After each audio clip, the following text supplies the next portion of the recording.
Ole had a great mind for this business. Ole was an asshole.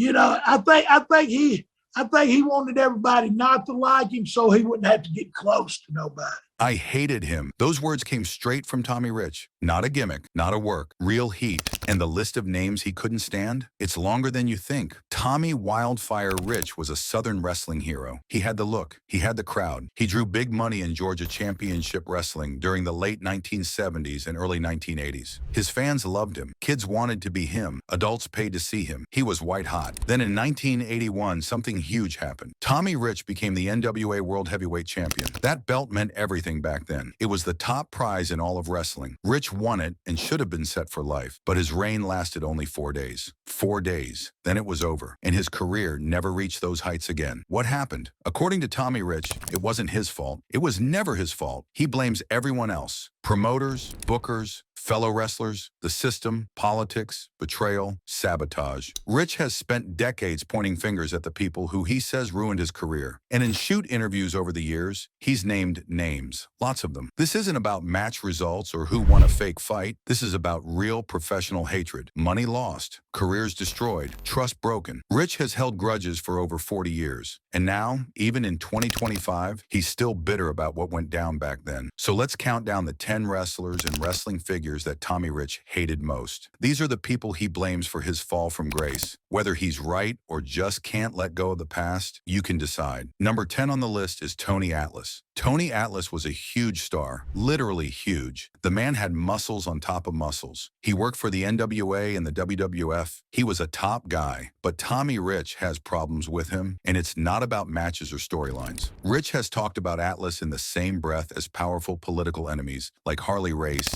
and Jim Barnett. That's interesting. Why would a fellow wrestler end up on the same hate list as corrupt promoters? The answer is simple: unprofessional behavior. Wrestling in the 1980s was brutal. Wrestlers drove hundreds of miles every night. They worked hurt. They slept in cheap motels. They relied on each other to survive the road. If someone was unreliable, it made life harder for everyone else. Rich has hinted that Atlas had issues on the road. Maybe he didn't show up on time. Maybe he caused problems in the locker room. Maybe he couldn't be trusted. Whatever it was bad enough that Richard still remembers it decades later. What's funny is that Rich himself had a reputation for erratic behavior. So for him to call out someone else, that means Atlas must have been really bad. Rich's criticism of Atlas shows that even peers could earn a spot on his hate list if they made the job harder than it already was. The road life was unforgiving. Wrestlers needed each other to be reliable. They needed to know their partner would show up, would be sober, would be ready to work. Atlas failed that test in Rich's eyes, and that failure created lasting resentment that Rich carries to this day. The locker room culture in those days demanded respect, not just for the veterans or the champions, but respect for the business itself. That meant showing up on time, being ready to perform, not causing drama that made everyone else's job harder. Atlas apparently violated those unwritten rules. And in a business where reputation is everything, those violations followed him. Rich remembers them even now. That tells you how serious the problems must have been. Number 9 is Bill Dundee. Bill Dundee was a big name in the Memphis wrestling scene. He worked for the Continental Wrestling Association and later the United States Wrestling Association. He was always near the top of the card, and so was Tommy Rich. That's where the problem started. Rich and Dundee feuded for years. They fought over who would be the main event, who would get the better spot, who would draw more money. It was constant competition, and not the fun kind. Dundee and Rich were both trying to be the top star in the same territory. When you're fighting for the same spot every single night for years and years, it wears on you. Even if the feud made money for the promoter, it created tension between the wrestlers. Rich even turned heel against Dundee in 1980. That feud went on forever, and every time they worked together, the friction built up more and more. By the end, Rich couldn't stand the guy. This wasn't about one big incident. It was about the slow burn of rivalry, decades of being forced to compete with the same person over and over. That kind of thing ruins relationships. And for Tommy Rich, Bill Dundee represents all the exhausting territorial battles that never seem to end. The Memphis territory was small compared to national promotions. That meant the same wrestlers were always fighting for the same limited spots. Rich and Dundee were both talented, both drew crowds, but only one could be on top at any given time. That constant battle for position wore them both down. Dundee wasn't a bad guy. He wasn't corrupt. He was just another wrestler trying to make a living. But to Rich, he became a symbol of all the competition that kept Rich from staying on top.